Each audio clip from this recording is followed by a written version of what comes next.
How to fix Snapchat no connection. First thing guys, open the settings on your phone, go to the apps manager like this, go to Snapchat. Now this is the app informations page.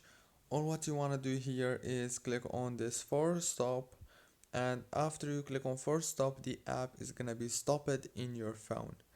And after that, click on this storage, click on clear cache, and then go back, click on data usage and disable the Wi-Fi and the mobile data and enable them back again. After that, go back to the settings on your phone, go to the wireless and networks, go to Wi-Fi, disable it and enable it back. And that's it guys. The problem must be solved right now.